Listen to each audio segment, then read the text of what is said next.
Sir messy Hyderabad వచ్చారు, దీనికనే formula 1 ఈ race వాడారు, ఫార్ములా 1 ఈ రేస్ ఇద్దరు కూడా ఫుట్బాల్ ఆడుకున్నారు. ఈ యొక్క ఆట ద్వారా, ఫుట్బాల్ ఆడడం ద్వారా ఏం జరిగిందంటే ఏం చెప్తారు? ఏం జరుగుతుంది సార్? వెస్ట్ బెంగాల్ లాంటి దగ్గరే ఫుట్బాల్కి పెద్దపేట వేస్తారు, వాళ్ళతోనే ఏం కావట్లేదు. మన రాష్ట్రంలో ఇవాళ most happening game in Indian scenario ఇద్దరు cricket or hockey or kabaddi అనుకుందాం. దీనికే ఫండ్స్ లేవు, ఏం చేస్తున్నారు? ఓన్లీ ఐపీఎల్ ఇలాంటివన్నీ ఆడించి మొత్తం డబ్బులు దోచేస్తున్నారు. కబడ్డీలు అన్నీ కూడా కమర్షియలైజ్ అయిపోయి ఇవాళ మీరు ఫుట్బాల్ని ఏ ప్రాతిపదిక మీద కమర్షియలైజ్ చేద్దామంటే అంత స్థాయి కలిగిన ప్లేయర్స్ ఎక్కడ ఉన్నారు? నాకు జూడ్ ఫిలిక్స్ గారని హాకీ క్యాప్టెన్ ఉండేవాడు, ఆయన ఒకసారి మీలాంటి జర్నలిస్ట్ ఒక ఇంటర్వ్యూ చేశారు. ఏంటి సార్ మనం హాకీలో మనకున్న టెక్నిక్స్కి మనం 1-2 గోల్తో ఓడిపోవడం ఏంటి, లేదా డ్రా చేయడం ఏంటి, లేకపోతే మనం గోల్ 2 వేయడం ఏంటి సార్ అంటే ఆయన బ్రహ్మాండమైన సమాధానం చెప్పాడు. ఓకే, ఏమన్నాడు తెలుసా ఆయన? మనకున్న కెపాసిటీకి మీరు అన్నట్టు యూరోపియన్ కాంటినెంట్ కనుక మనం వెళ్ళి ఒక హాకీ మ్యాచ్ ఆడామనుకోండి, మీరు అన్నట్టు మన సామర్థ్యానికి ఫస్ట్ 20 minutesలో మీరు ఎన్ని గోల్ వేయగలరు అనుకుంటున్నారు ఇండియా అని అడిగారు జర్నలిస్టులు మీలాంటి వాళ్ళని. ఆయన ఒకటే సమాధానం చెప్పాడు, ఒక 10-20 కాదండి. ఆయన ఎంత చెప్పాడు తెలుసా? 50 గోళ్ళకు తక్కువ వేయరండి అని చెప్పాడు. అదేంటి సార్ 20 నిమిషాల్లో 50 గోళ్ళు వేస్తే మనమే గెలిచేస్తాం కదా. తర్వాత మా ప్లేయర్ ఎవడు కూడా ఒక్క ఇంచు కూడా కదలేడు, అలా నిలబడి బ్యాట్ పట్టుకుని ఉంటాడు, వాళ్ళు మన మీద 1000 గోళ్ళు కొడతారు అన్నాడు. ఏం సార్ అంటే మన స్టామినా అక్కడికి వెళ్ళి అడాప్షన్ ఓన్లీ 20 minutes. ఓకే, ఇప్పుడు మనం చూడండి క్రికెట్ ఇవాళ గవాస్కర్ గారి గురించి, లేకపోతే సచిన్ టెండూల్కర్, రాహుల్ ద్రావిడ్, గంగూలీ, లక్ష్మణ్ ఇలాంటి వాళ్ళందరినీ ఒక స్థాయిలో మాట్లాడుతూ ఉంటాం. ఇప్పుడున్న ఈ టపాచిపుత్రి గారులందరినీ చూడండి, వీళ్ళు దిక్కుమాల ఐపీఎల్ ఆడుకుని కాలక్షేపం చేస్తున్నారు. అక్కడ పూర్వం కౌంటీ క్రికెట్ ఉండేది, ఆ బౌన్సీ ట్రాక్ల్లో ఆడడం వచ్చి యూరోపియన్ కాంటినెంట్స్లో బ్యాట్స్మెన్స్ సామర్థ్యాన్ని ప్రదర్శించేవారు. అప్పుడే అరుదైన విజయాలు సాధించి చరిత్రలు తిరగరాసిన గంగూలీ గారి గురించి, గవాస్కర్ గారి గురించి చరిత్రలు మాడుకునే వాళ్ళం. ఇప్పుడే వీళ్ళు చూడండి కర్రబెల్ల ఆడుతుంటారు, ఫ్లూక్ దెబ్బలన్నీ అలా పట్టుకొచ్చి అలా కూడా వికెట్ కీపర్ అక్కడ రిషబ్ పంత్ గారు ఉన్నాడు, ఆడి కడుపు కన్నం తిన్నాడు ఎవడన్నా సెలెక్ట్ చేస్తారా? ఆ 2 కాళ్ళ మీద ఆడే నిలబడలేడు. ఎవరైనా మన పెద్దవాళ్ళు 2 కాళ్ళ మీద నిలబడడం నేర్చుకోరా ఫస్ట్ అంటారు, అదే లేనివాడిని ఆయన తీసుకెళ్ళి సెలెక్ట్ చేస్తారు. సో ఇది ఎందుకు చెప్తున్నానంటే ఇలాంటి వాళ్ళతో ఇక్కడ అద్భుతాలు జరుగుతాయి అనుకుంటే దాని ఎంత భ్రమో. ఇవాళ తెలంగాణ ఒక వైబ్రేషన్స్ క్రియేట్ చేయడానికి ఈ సినిమా వాళ్ళతో కూర్చొని పెచ్చపాటీలు పెడితే ఏం వైబ్రేషన్స్ అండి? ఫుట్బాల్ నిజంగా చెప్పాలంటే ఫుట్బాల్ సామర్థ్యం ఇవాళ దేశంలో ఒక హ్యాపనింగ్ సిచ్యువేషన్ జరుగుతుంటే ఓ మెస్సీ గారు, రొనాల్డో గారు ఇలాంటి వాళ్ళు వచ్చి మనని అప్లిప్మెంట్ కానీ ఏదో చారిటీలకి ఎవరెవరో మ్యాచ్లు పెట్టి దానికి ప్రభుత్వ పరంగా ఎంత ఖర్చు అయి ఉంటుంది? ఈ ఫార్ములా 1 రేస్కి 44 కోట్లకి లాక్కోలేక పీక్కోలేక చేస్తుంటే ఎవడైతే అడ్వాన్స్ డబ్బులు తీసుకున్నాడో ఆడుతూనే ఒప్పందం చేసుకున్నావా ఇంటర్నేషనల్ సమ్మిట్, ఎవరైతే 44 కోట్లకి లబోదీబొమ్మని కేసులు పెట్టి ఆని చంపేస్తాం ఈయన చంపేస్తాం తిరుగుతుంది తెలంగాణ గవర్నమెంట్, వాళ్ళ దగ్గర 100 కోట్లు ఫుట్బాల్ మ్యాచ్కి తగలబెట్టింది. ఏం చెప్పాలి దీనికి? బట్ ఒక సర్టన్ ఇంటర్నేషనల్ ఈవెంట్స్ కానీ లేదంటే ఇలాంటివి కానీ బ్రాండ్ ప్రమోషన్స్కి జరగాలి, కాదని నేను అంటలే. వాళ్ళు ఇండస్ట్రియల్ సమ్మిట్లు, ఇంటర్నేషనల్ సమ్మిట్లు, గ్లోబలైజేషన్, గ్లోబల్ సమ్మిట్లు, కొత్త సిటీల డెవలప్మెంట్కి పునాదులు పడడం తప్పు నేను అంటలే. కానీ ఇక్కడ ప్రాస్పరిటివ్గా ఫైనాన్షియల్ డిస్ట్రిక్ట్లో ఇంకో ఐటీ కంపెనీ పెట్టడానికి ఎక్కడ ఖాళీ లేకుండా పూర్తిగా మనం విజృంభించేసి ఉంటే, అయితే మెడికల్ జియోనారంలో అసలు ఇంకో కంపెనీ పెట్టడానికి మెడికల్ హబ్ లేకున్నప్పుడు, అయితే హార్డ్వేర్ సిటీలో మనకు అలకేట్ చేసిన దాంట్లో హార్డ్వేర్ కంపెనీ అని వచ్చి తెరబడిపోతే మీరు కొత్తదాన్ని అంటే నేను కాదన్నాను. ఇప్పుడు హైదరాబాద్లో అబిడ్స్ను కోటి బజార్లు తెలుసు, తర్వాత ప్రతి దగ్గర అబిడ్స్ కోటికి ధీటుగా ప్రతి సందులోనే వాళ్ళ బజార్ జరుగుతుంది శనివారం అయితే, అవునంటారు కదంటారా? ఒక ఏదైనా సామాన్ కొనుక్కోవాలంటే కోటి పరిగెట్టిన మనకి మీరు ఏ పాకెట్ తీసుకోండి, అవతల సుచిత్ర తీసుకోండి, లేదా పటాంజలి తీసుకోండి, అవతల పక్క దిల్సుఖ్నగర్ తీసుకోండి, వనస్థలపురం తీసుకోండి, ఏదైనా there are certain developments are been taken place for their own conditions. So ఇట్లాంటివన్నీ చూసిన తర్వాత కొత్త తరాన్ని కొత్త నాంది పలకడానికి మొనాదులు పడడం సాధ్యం. కానీ దాన్ని ముందుకు తీసుకెళ్ళడానికి మనం ఏం చేస్తున్నాం అన్న దగ్గర మీకు need to have a broader ప్రాస్పెక్ట్లో కాంగ్రెసే పంచవర్ష ప్రణాళికలు పునాదులు వేసిన దగ్గర కొత్తగా వచ్చిన పారాచూట్ బ్యాచ్కి వెళ్తే పంచవర్ష ప్రణాళికలకు ధీటుగా రచించగలిగే సామర్థ్యం ఉందా అండి?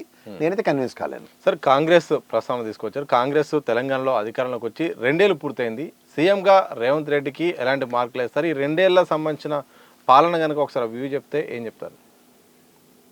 ఏ మొగుడు లేనప్పుడు అక్కమొగుడే దిక్కునో సామెత ఉంటుంది. ఆ కాంగ్రెస్ వాళ్ళకి ఇప్పుడు ఉన్న వాళ్ళతో ఎవరితోనే ఏమీ కాదన్న విషయం కాంగ్రెస్ గ్రహించి మీకు తెలుగుదేశం నుంచి బయటకు వచ్చిన వాళ్ళందరూ ధీరులు, సూర్యులు, వీరులోనే చెప్తాను. ఒక కేసీఆర్ అనుకోండి, లేకపోతే రేవంత్ రెడ్డి అనుకోండి, ఇద్దరు మగాళ్ళు ఖచ్చితంగా ముఖ్యమంత్రి అయి చూపించారు తెలంగాణ సమాజానికి. వాళ్ళతోనే ఏమైనా అవుతుంది, మిగిలిన వాళ్ళతో ఏమీ కాదు అన్నది ప్రూవ్ అయింది. మళ్ళీ తెలుగుదేశంలో ఉంటే అవసరం, ఇది కూడా కండిషన్స్ అప్లై. తెలుగుదేశం బయటకు వస్తేనే అవుతుంది. అది ఎప్పుడు అవుతుందంటే వాళ్ళకి అప్పటిదాకా తెలంగాణ పట్ల చిత్తశుద్ధి ఉండదు తెలుగుదేశంలో ఉంటే. ఇప్పుడు కేసీఆర్ చిత్తశుద్ధి చాటుకుని ఆయన సామర్థ్యంతో తెలంగాణ తెచ్చి చూపించగలిగాడు. ఇప్పుడు రేవంత్ రెడ్డి గారు చూడండి, అలా ఇప్పుడు గన్న పట్టుకుని కరీంనగర్ వెళ్తాను నా దగ్గర వాళ్ళ తెలంగాణ సమాజం పట్ల కమిట్మెంట్ పెరిగింది ఆయనకి. ఓ పాదయాత్రనో అంటే తెలంగాణ సమాజానికి నేను ఏదో చేయాలని తాపత్రయంతో ముఖ్యమంత్రి స్థాయికి ఎదిగాడు. ముఖ్యమంత్రి అంటే రాష్ట్రానికి కన్న తండ్రితో సమానం సార్. కన్న తండ్రి ఏదైనా తనకు కలిగింది కాడికి కలుగించి మనందరికీ పోషడం అనేది ఉంటుంది. ఆయనకి పాబంధకాలు క్రియేట్ చేసి ఆవిడ ఎవరిని తీసుకొచ్చారు. ఆవిడ పేరేటండి ఇన్ఛార్జ్ ఇక్కడ తెలంగాణలో ఓకే కాంగ్రెస్ ఇన్ఛార్జ్ ఉంటారు. ఆవిడ కూడా డైరెక్ట్ సెక్రటరియట్ లోకి ముఖ్యమంత్రి గారు కాన్వాయ్ కన్నా ధీటుగా లోపలికి వెళ్తుంది. ఆవిడ తీసుకెళ్లి తెల్లారు లేస్తే ఆ ఢిల్లీ వాళ్ళకి చెవులు తినేస్తుంది. ఈయన తెల్లారి సెకండ్ ముందు బట్టి విక్రమార్కన్నాను పంపించుకుంటాడు, తర్వాత ఈయన వెళ్తాడు. మరి ఏంటి చేస్తాడో తెలియదు. ముందు సామర్థ్యం ఆయన దగ్గర పెట్టి ముఖ్యమంత్రిగా మంత్రులను 2 సంవత్సరాలు ఇవ్వలేని నిస్సాయ స్థితిలో ఉన్నాడు ఆయన. రెండో పక్క సంక్షేమానికి పెద్దపేట వేసుకుని 6 బుల్లెట్లు దిగ్గొట్టారు. ఆ దిక్కుమాల సెఫాలజిస్టులు ఇచ్చిన పనికిమాలిన ఐడియాలకి. అక్కడ కర్ణాటకలో కాలుకి చేయడక కింద మీద పడుతున్నారు. అక్కడ సిద్ధరామయ్య లేకపోతే డికే శివకుమార్ అని వాళ్ళు కూర్చొని వస్తున్నారు. ఇక్కడికి వచ్చేసరికి ఎవరికీ అంత 10 మంది వెనకాల గ్రూపులు లేవు. కాబట్టి మొన్న ఎన్టీవీలోను టీవీ 9లోను మా కోమటిరెడ్డి ఎలివేషన్లు ఇచ్చుకున్నా ఎక్కడికి వినబట్లేదు. ఎందుకంటే ఆయన ఏ శాఖకి సంబంధించిన మంత్రి ఆయనే చెప్పకుండా గడికి ఐటీ అంటాడు.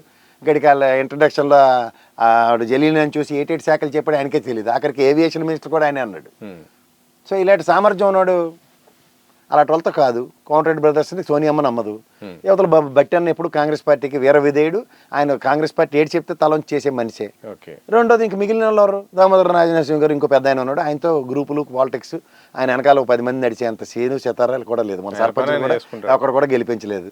సో ఇలాంటివన్నీ కనబడుతున్నప్పుడు జగ్గారెడ్డికి కాస్త ఆవేశం ఉంది. ఇదంటే ప్రత్యక్ష రాజకీయాల్లో ఆయనకి ఈసారి ఓడగొట్టి కూర్చోబెట్టారు. ఏపీఐసీసీకి పరిమితి చేయడం. ఇదంతా అయిపోయింది కదా సార్. ఇప్పుడు ఈ పాలన ఒకసారి చూస్తే ఈ 2 ఏళ్ళది ఇచ్చిన హామీలు అమలవుతున్న తీరు ప్రభుత్వ విధానాలు చూస్తే అనుకున్నట్టుగా ఓన్లీ అడావిడేనండి. ఇప్పుడు జరగని వాటి గురించి రేపు ఉగాది నుంచి మూసి అని అడావిడి 4 రోజులు తీసుకెళ్లి పూలు గాయలేసి ఇంత పసుపు కుంకుమ దాంట్లో వేసి మూసి ప్రక్షాళన మొదలైంది అని హైడ్రాన్ తీసుకొస్తారు. హైడ్రాన్ తీసుకొచ్చి 2 పొక్కలెంటలు పెట్టి 2 మట్టి అవతలు తోసి మూసిని ప్రక్షాళిస్తామని 3 ఏళ్ళు కాలక్షేపం జరుగుతుంది. అంతకన్నా ఇంకేమో. మంత్రి మండలి తీరు ఎట్లా ఉంది? ఎందుకంటే ఈ జూబ్లీస్ ఫలితాల తర్వాత కూడా ఒక లీక్ అయితే బయటకు వచ్చింది. కొంతమంది మంత్రుల్ని మార్పు చేర్పులు జరగబోతున్నాయి, మార్చాల్సిన అవసరం ఉంది, కొంతమందిని శాఖల మార్పు కూడా జరుగుతుందని కూడా వార్తలు వినిపిస్తున్నాయి. ఎక్కడి నుంచి వచ్చింది మీకు ఈ వార్త? ఇక్కడ లోకల్లో అవన్నీ మీరు టైం వేస్ట్ నమ్మకండి. అందులో అలా టపాస్ బుచ్చి ఛానళ్ళు ఉన్నాయి, పసుపు రంగు వేసుకుని ఉంటాయి. వాళ్ళు చెప్పి వేస్తే పచ్చి అబద్ధాలు. ఢిల్లీలో కాంగ్రెస్ అనే ఒక అధిష్టానం పిసి వేణుగోపాల్, సోనియా గాంధీ గారు, రాహుల్ గాంధీ గారు ఇలాంటి వాళ్ళు తలుచుకుంటే ఏదైనా అంటే ఆ ఫీల్డర్తో మాడదాం. ఏం లేదు ఇక్కడ. ప్రతిపక్ష పార్టీగా ఇటు బీఆర్ఎస్ కానీ బీజేపీ ఎట్లా వ్యవహరిస్తుంది సార్? ఒకసారి బీజేపీ టైం వేస్ట్ సార్. వాళ్ళతో ఏమి కాదు. వాళ్ళు గ్రూపులు వాళ్ళ కొట్టు చచ్చిపోయి కిషన్ రెడ్డికి భజన చేయలేక ఇంక మిగిలింది బీఆర్ఎస్ కేసీఆర్తో ఏదైనా పని అవుతుంది కానీ కేటీఆర్తో అవుతుంది అన్నది అడావిడి తప్ప ఇంకేం లేదు. ఏదైనా కేసీఆర్ ప్రత్యక్ష రాజకీయాల్లోకి ఆయన బయటకు వచ్చి మొదలెడితే మాత్రం ఆ కథ వేరు. కేసీఆర్ రాకుంటే టైం వేస్ట్, టైం కాలక్షేపం. ఇప్పుడు బయటికి రాడైనా లాస్ట్ 1.5 year బిఫోర్ వస్తాడు. అప్పటిదాకా ఓన్లీ టైం పాస్ కార్యక్రమం. అప్పుడు వస్తే ఎంత సెట్ అయిపోతుంటారా? అది వేరు. తెలంగాణలో మొన్న ఎలక్షన్ కూడా మీరు జాగ్రత్తగా గమనిస్తే బీఆర్ఎస్ పార్టీ ఓడిపోయిందనికన్నా కేసీఆర్ ఓడిపోయాడు అన్నారు. బీఆర్ఎస్ పార్టీ ఓడగొట్టడానికి కేసీఆర్ క్యాండిడేట్లు మార్చక, దక్షిణ తెలంగాణ పార్టీ స్ట్రెంథన్ చేసుకోక ఆయన పిచ్చి పని ఏం చేసుకున్నాడంటే ఈ కాంగ్రెస్ నుంచి నెక్స్ట్ తెలుగుదేశం నుంచి పారాచూట్లు వేసుకొచ్చిన వాళ్ళందరినీ నా వాళ్ళు అనుకుని కూర్చున్నాడు. ఎక్కడ ఒరిజినల్ క్యాడర్ని ఎక్కడ డెవలప్ చేయకుండా వాళ్ళతో వచ్చిన క్యాడర్ 10 ఏళ్ళ పాటు కాపాడిన తర్వాత వాళ్ళు చెట్టు కూడా పుట్టుకోడు అయిపోయాడు. అప్పుడు బీఆర్ఎస్ క్యాడర్ ఏదంటే ఎత్తుకోవాల్సి వస్తుంది.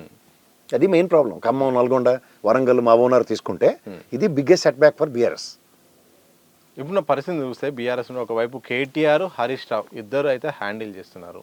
వీళ్ళు ఇంకా ముందుకెళ్తే అది ప్రజల్లోకి వెళ్ళే అవకాశం ఉంటుందా? ప్రభుత్వాన్ని ఇరుకున పెట్టే అవకాశం ఉంటుందా? లేకపోతే కేసీఆర్ చివరికి ఇక ఆశ్రమం? వీళ్ళిద్దరు చాలా ఇరుకును పెడుతున్నారు. సమాధానం చెప్పలేని ప్రధానికి రేవంత్ రెడ్డి గారే సమాధానం చెప్పాల్సి వస్తుంది. మిగిలిన వాడికి నోరే తిరగట్లే కదా. అసెంబ్లీ సమావేశాల్లో సమాధానం తగడం ఇచ్చినాడు ఎవడన్నాడు. మా అయితే చంద్రబాబు గారు ఏదేస్తారు బయట ఇస్తాడు. మిగిలిన వాళ్ళతో ఎవరికి నోరే తిరగదు ఎవరికి. ఓకే, ఆ సందర్భ పేలాపలను అనవసరమైన చర్చలు తప్ప. సో సామర్థ్యం అన్న దగ్గర చూస్తే ఏ మంత్రి కూడా 1-2 కోట్లు కూడా సంపాదించుకోలేని పరిస్థితిలో ఉన్నారు. అది అందరికీ కొట్టొచ్చినట్టు కనబడుతుంది. సెంట్రిక్ గారు రేవంత్ రెడ్డి గారు చుట్టూ తిరుగుతున్న ఒక జాతీయ పార్టీ అయినా ప్రాంతీయ పార్టీ కన్నా తలమాసిన రాజకీయాలు నడుస్తున్నాయి. సో దాని నుంచి ఏమవుతుందంటే ఓవర్ పీరియడ్ ఆఫ్ టైం ఇప్పుడు ఏమైనా ప్రణాళిక తెగించాలేమో కాంగ్రెస్లో కూటమి కడదామని వాడు పనికొచ్చినాడు లేడు. అంచేది ఏమవుతుంది? ఏమవుతుంది రేవంత్ రెడ్డి గారితోనే కంటిన్యూ అవుద్ది.